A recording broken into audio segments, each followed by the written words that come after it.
the inspirational Larry Long Jr. from LLJR Enterprises.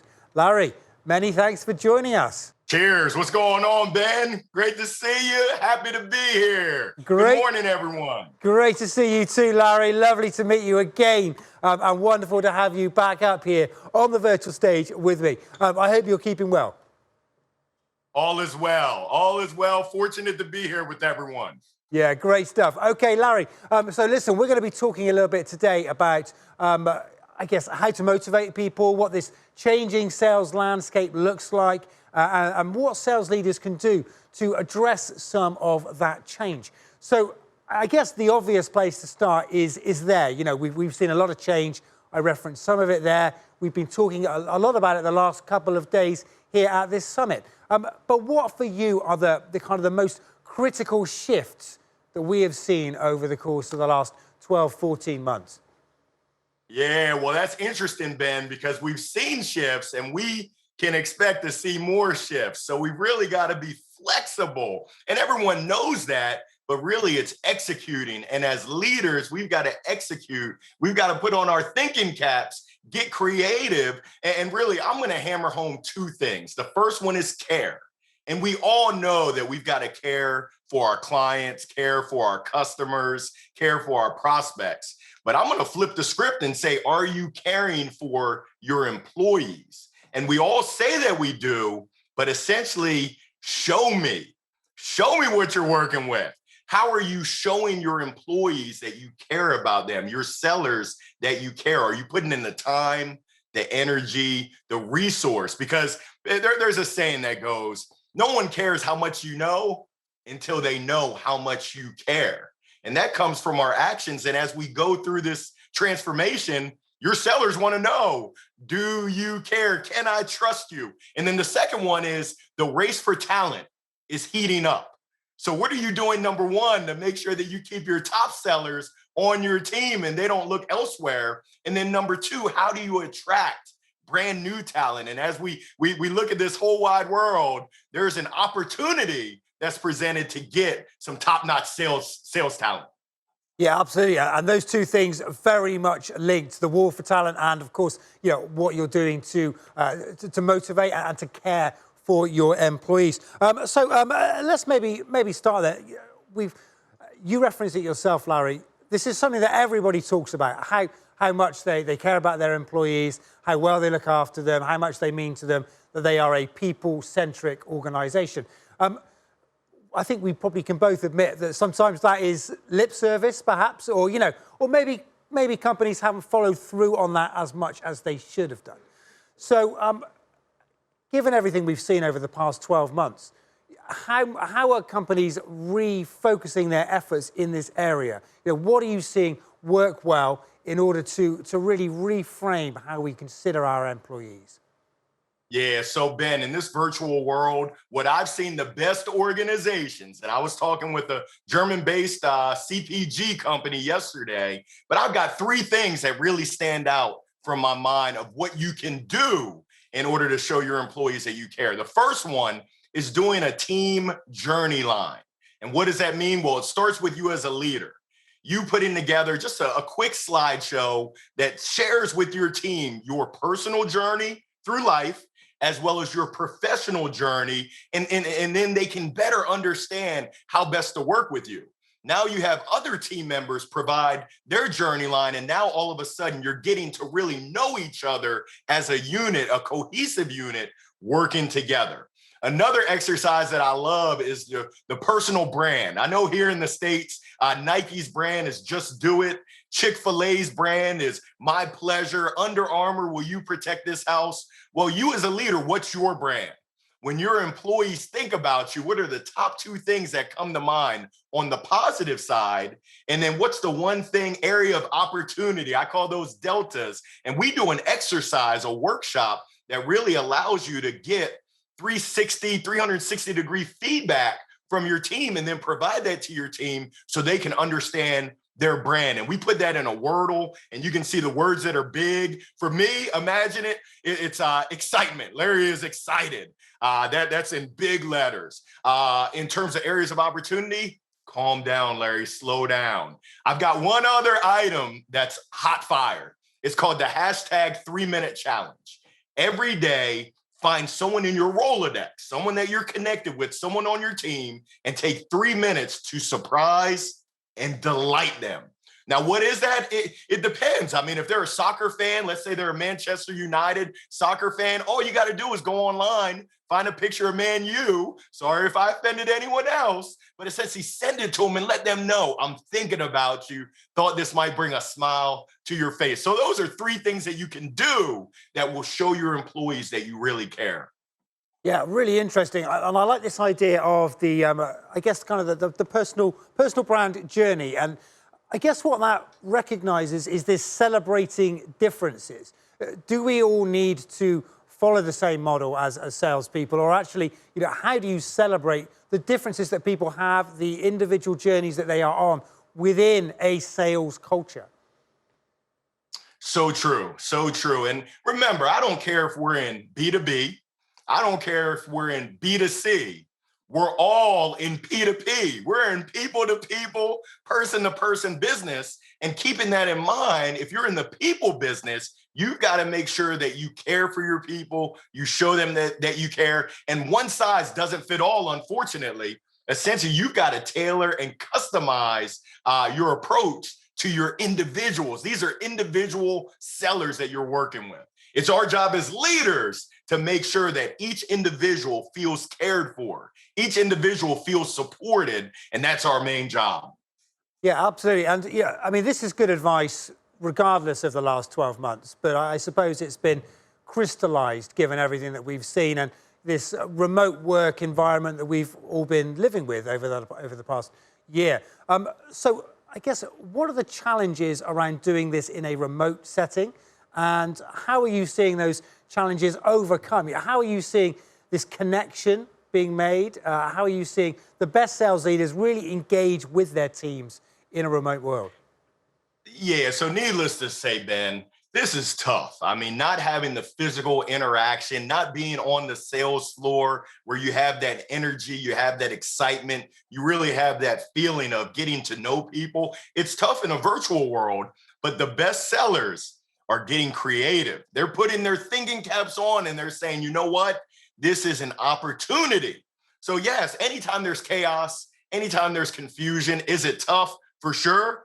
But now let's put our thinking caps on and figure out ways that we can not just adapt, but that we can thrive in this virtual environment. I ask all the leaders out there, when was the last time that you wrote a handwritten note and mailed it? I guess you call it the post, put it in the post and sent it to your sellers. If you're not doing that, I recommend that you do that right now. You send a heartfelt letter to them. Why not send a heartfelt letter to their partner to let them know that, hey, I understand that this is challenging and I just appreciate you supporting the seller. So it's really about, I mean, we're sales professionals. We should be the most creative of the bunch. And if we seriously sit down and think about and we treat our sellers as if they're prospects, and we think about how can I delight? How can I surprise? How can I support? We can come up with some fantastic ideas. There's not one size fits all, but if you're doing something different, if you're separating and not just doing the bare minimum, not just doing what's expected, I call this providing an A+ experience. Ooh, dynamite. Absolutely. And, Larry, we had a really interesting session come up yesterday that touched upon this idea and actually posed the question, have we lost some of the fun of particularly B2B selling in this remote environment? And actually there was a school of thought that thought maybe some of the fun had gone out of it, the thrill of discovery, the thrill of interacting with people in person, the thrill of being part of a team in a physical environment and pulling together and getting that energy in the room together.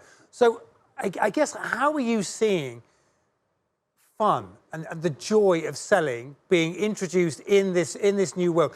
Firstly, in this remote virtual world that we found ourselves in, but secondly, as we look towards maybe developing a slightly more hybrid future where we might be, where the nature of sales is changing. Yeah, and I mean, I got to pull out the gold mine. You just pulled out my middle name. Come on, man, fun. We've got to have fun. I mean, I'm looking out here, and I got to ask some people, why so serious? Life is supposed to be fun. I think the millennials, they call it YOLO. You only live once. Well, guess what? We've been on a yo-yo. We've been going up and down. So once again, you got to get creative. And yes, I'm pulling out props. I got the pink bat. I used to play baseball. I think y'all call it rounders. But essentially, people like to have fun. They're watching Netflix. They're watching sports on TV. People are people. So you as a leader, it starts with you. And yes, we've got targets to hit. I understand. I'm a sales leader. I know we've got to hit numbers. But in addition to it, we've got to help our people learn and grow. We got to help our people have fun. And if you're hitting numbers, you're learning and growing, believe you me, you're going to be having fun. But once again, you got to step out of that box. You got to stop doing what you've always been doing. I think, I don't know the definition by Oxford or Merriam or Webster's, but essentially, you've got to step out of that box and get comfortable with being uncomfortable. Whether that's some sort of movie night, whether it's a book club, whether it's a watch party for your favorite sport that comes on TV, something to bring that team together, that cohesiveness where you can replicate. And there's no replication to being in person in the office, on the sales floor, out on sales calls, but we can certainly get close. And my question to you is, what are you doing? And if you're not doing anything, start right now. You got to take that first step to do something to change it up. There's a saying, and it goes, if it ain't broke, normally it says don't fix it. But I'm gonna change it. I'm gonna give you the remix. If it ain't broke, break it. And if you haven't been broken over the last year and a half, whoo, you're better than me. You got to break it up. You got to shake it up. You got to flip it upside down and figure out a new way, especially as we move forward. And you mentioned it, we're moving forward to some sort of hybrid where we're going to be part remote, maybe part in the office, but who knows? I mean, it's a coin flip of what the future looks like. But what we do know is that we're still in the people business. We should be in the fun business. And if we're not, ooh, we better make a change right now. Yeah, absolutely. I think the starting point for shaking it up should absolutely be getting a gold microphone of your own. Everybody get a gold microphone, folks. That's the way to start. Okay, listen, you kind of referenced it there. What are the perhaps the implications of not taking this change? You know, because we do need to embrace different ways of doing things, different mindsets, different ways of approaching things, because the environment, the whole environment, and that includes on the customer side as well as on the seller side, has changed. Yeah, the implications, it's not good. Like I said before, the race for talent, it's now you've broken down the barriers and the borders where the most talented sales professionals are coveted. And if you don't believe it, just watch. There's going to be a lot of free agents that are going to be taking their talents to other teams because they didn't feel supported. They watched their leadership and they didn't believe that their leadership had their best interests in mind. So I encourage you to start right now to make sure all of your employees, all of your sellers feel supported, feel that you care. And the best way is not to talk it. I tell my wife all the time, I love you. She says, well, show me how much you love me. And you can show me by doing the dishes, by taking out the trash. So I encourage you to show, or else you might lose some of your best talent. There's also, how are you handling, this is a question, how are you handling the return back to the office? Are you ensuring that you're listening to your reps and you're understanding where they're coming from in regards to what that next step looks like, that hybrid model? Are you supporting them and their families? Remember, we're all being impacted. I don't care if you're a newborn. I don't care if you're a centenarian. This pandemic in this last year and a half has had an impact on each and every one of us. Something else to think about is diversity, equity, and inclusion. We're all different people, all different backgrounds. And when you do that journey line, you can start to understand the backgrounds of your people to the fullest. And now you can get an idea of how best to interact. So you asked me the ramifications. If you don't take care of your people, you don't create an environment where it starts with you as the leader. You don't create an environment that feels fun, that feels supported, supported, that feels challenging. Best sales professionals want to feel challenged. They want to feel like they have an opportunity to succeed. They want to feel like they're part of something special. If you're not providing that, ooh, watch out now. Watch out. I mean, I know I talk to companies each and every day, and I can tell you that talent race, ooh, it's heating up. So I encourage you, please, I can't stress it enough. Make sure you're doing the right things to take care of your people so that they feel that they're a part of something special and they don't want to look elsewhere. It's kind of like clients. We take care of our clients. Well, our sellers, they're our clients. Yeah, absolutely. And you referenced the key thing there, which is, I guess, this idea of listening to the employees and actually understanding their needs, their desires, their concerns moving forward as we're maybe transitioning to whatever this hybrid future looks like. What techniques are you seeing work well in terms of surveying your employees, reaching out to them, working with the reps to get closer to their understanding? Hey, Ben, I'm going to pull out the gold mic again, but for a different reason. And my theme for 2021, listen closely, is shh, listen. So we know as sales professionals, sales leaders, that discovery and listening, that's why we have two ears and one mouth, is that we need to take this gold mic and get it from in front of our face and get it in front of our employees' face. And we need to make sure that we listen, we actually listen. We put down the phone, we put down the other distractions, and we're in it. Because if our employees feel like they're giving feedback and we're on our phone, we're kind of thinking about this and that, no, that's not going to do it. So I need to ask, I need to have a heart-to-heart conversation, and I need to create really an environment of trust, an environment of open dialogue where my employees feel comfortable talking to me about everything that's going on. How are they really feeling?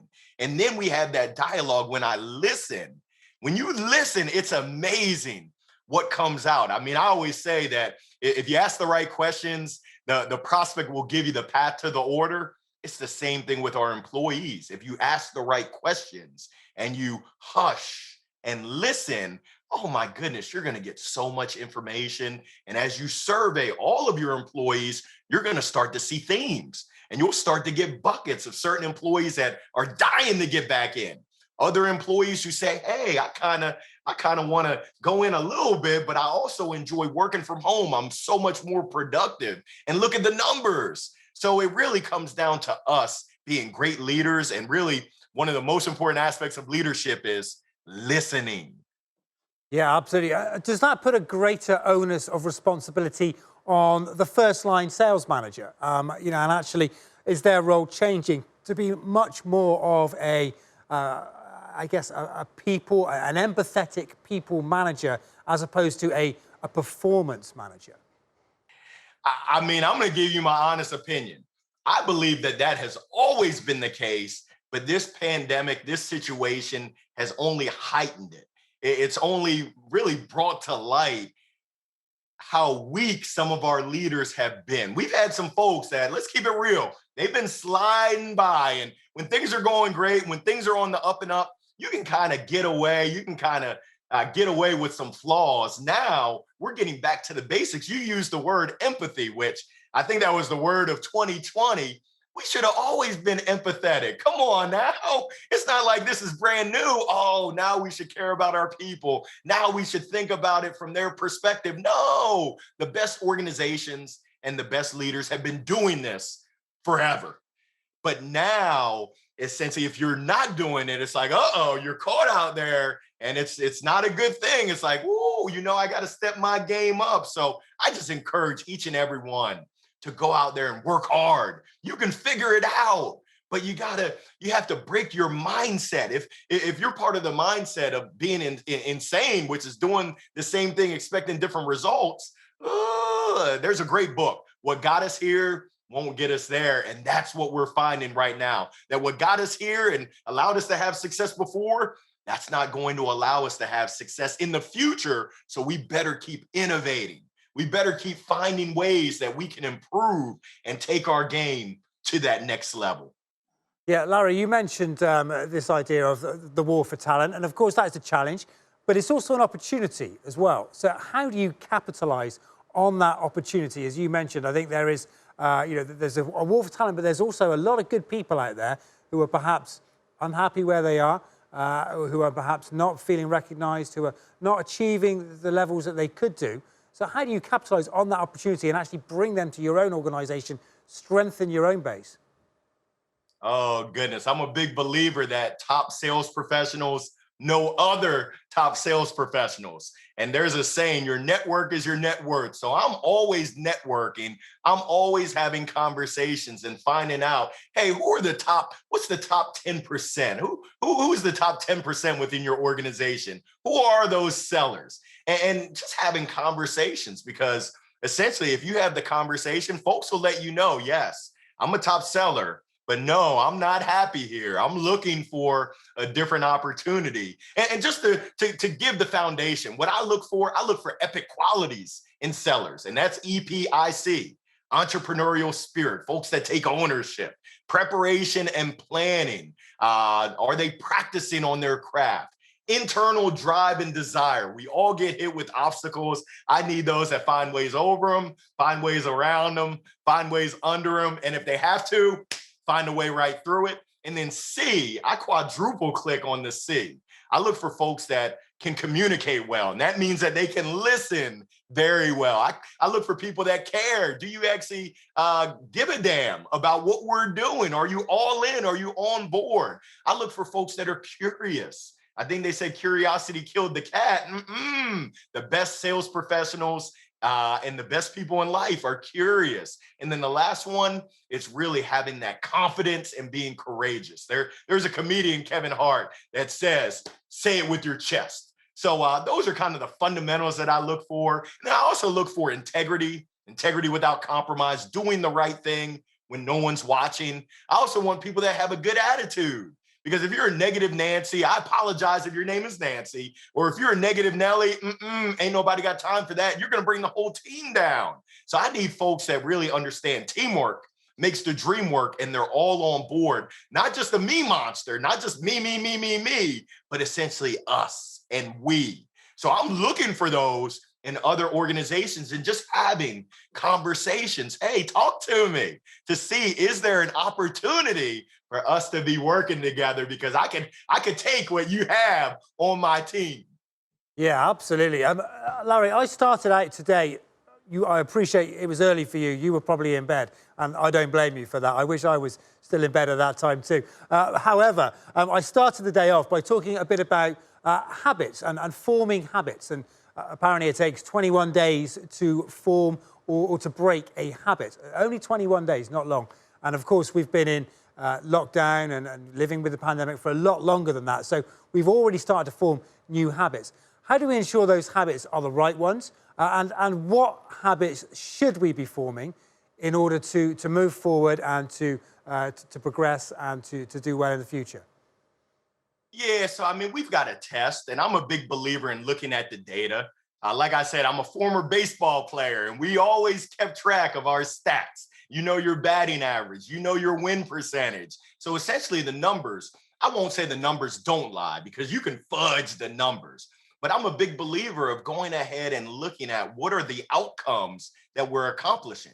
Are we actually following the process wholeheartedly? And if we're not, sometimes you got to make some pivots. Sometimes you got to make an adjustment to what you're doing. So you're absolutely right in terms of habits. I'm going to encourage everyone that it starts right now. It starts with that first step. And like you said, 21 days, that's amazing. I'm writing a book and there's 7 chapters and we're providing 3 tips, 3 things that you can actually do over those 21 days to take your game to the next level. Looking at the stats, that's the best way to understand, are we having the effectiveness? Are we being efficient with our time, our energy, and our resources, as well as just getting feedback? So, I mean, it's both quantitative as well as qualitative. Now, I think you asked, what are those habits that we should be doing? I'm not going to muddle it. I'm not a genius, which is why I'm in sales, because it's very basic. If you follow the basics, you care about the other person, you have a spirit of growth, a growth mindset, and you want to solve problems. I mean, it comes down to my definition of sales. We're playing matchmaker. We're matching our product, our service, our thoughts, our ideas with someone else's needs. And they might not know their needs, their wants, their desires, their challenges, their hopes, their dreams, their aspirations. And if we're able to make that match, guess what? We're going to have a lot of success. We're going to have a lot of fun. We're going to help a whole lot of people. So if we just keep it to that basic fundamental, for me, definition. And I also think that sales is a transfer of energy. And you don't have to have dynamite energy like me. That doesn't work for everybody. But essentially, if you truly care and you truly believe that you've got a solution to others' problems, oh, the sky is the limit. Yeah, absolutely. Listen, Larry, many thanks. And I kind of love this idea of the growth mindset. Is that something you can coach? Does somebody have to have a growth mindset? Or actually, can you train a growth mindset? And if so, what are the keys to training that?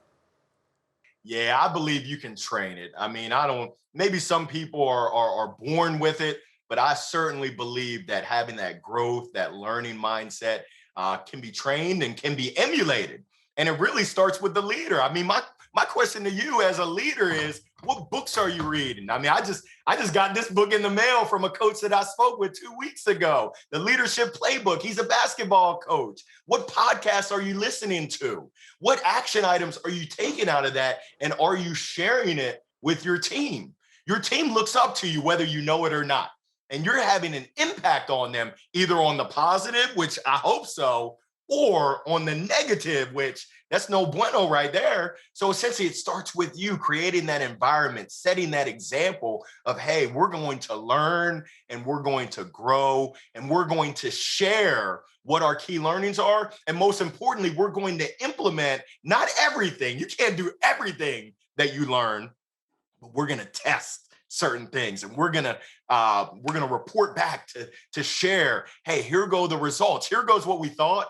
Here goes what we experienced, and here go the results. Survey says, nah, we're not going to do that anymore. Or, shoot, this has been phenomenal. Let's go ahead and spread it out across the organization. So really, it starts with you as a leader. What are you doing to take your knowledge game to that next level? We used to judge our reps in 5 categories, and there were 13 total subcategories. But essentially, I want to know your growth, your knowledge in terms of the company, the who, what, when, where, why, the how, the mission, vision of our company, the industry and/or industries that we serve. Number 3 is the product. How well do you understand our product inside and out? Number 4, the tools and resources, the internal tools, our tool stack, our sales stack that we use, but also the relationships that we have, internal and external. And then number 5 is selling skills. How well are you from the very start to the very end of the sales process in terms of running the plays that we need to have success? Larry, we've talked a lot about some of the softer skills and maybe the attitudinal things that you need to succeed in this changed environment. What are some of the harder skills that we need? You referenced this idea of data, using analytics. What are some of the harder skills that you're seeing be essential for success in this new world? Yeah, I mean, I'm going to take it to the basics again. Time management. It starts with time management. Show me your calendar, and I can pretty much tell what's a priority to you.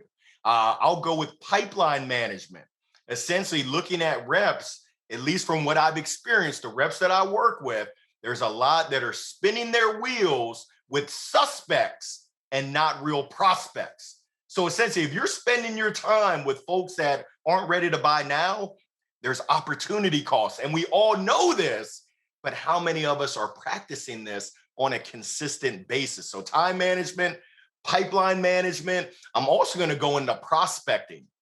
The cure for almost every sales ill is a big fat pipeline.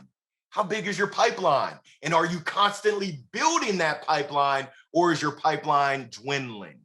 You've got to be building the pipeline by prospecting all the time. Discovery.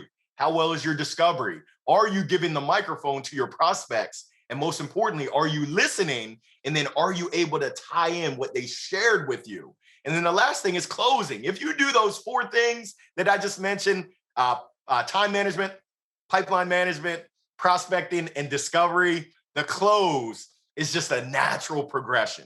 But essentially, how well are you executing the nuts and bolts? How well are you executing and running the plays on your discovery? How well are you in terms of managing your pipeline and making sure that those suspects, they got to go. Those prospects, I'm giving them my undivided attention. I'm working them through the process. We're making progress to the close, and then prospecting. Are you constantly prospecting? The best sales professionals that I know, they're always prospecting, always looking for opportunities. Great stuff. Many thanks, Larry. So one final question for me, then I think we've got a question from the audience. So I guess what for you is the kind of the key thought you want to leave people with in terms of, I guess, the must-do item as we progress through 2021, as we start to think about what the future looks like, this changing world, this hybrid world. What is your key piece of advice? Yeah, if I could only pick one, I got a lot of stuff going through this crazy mind of mine. The one most important thing is that it starts with you as a leader. You got to look in the mirror and ask yourself, am I all in? Am I serious about my craft as a sales leader? And if I am, what does it really take to be, I'll call it an MVP. I'll call it a Hall of Fame sales manager. Chances are that whatever you're doing today, there's an opportunity for you to step it up and take it to that next level. And my question to you is, what you gonna do about it? Knowing ain't doing. We all know that we should be doing these things. That's common sense. But one thing I found is that common sense isn't always so common.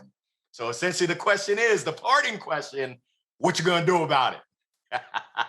A pleasure, as always, chatting with you. Thanks for bringing so much energy to the final session of the day here. As Enrico said, gets the blood pumping for everybody and provides some real inspiration. So many thanks. Pleasure seeing you. You take care, and I hope to see you soon. Thank you. Take care now.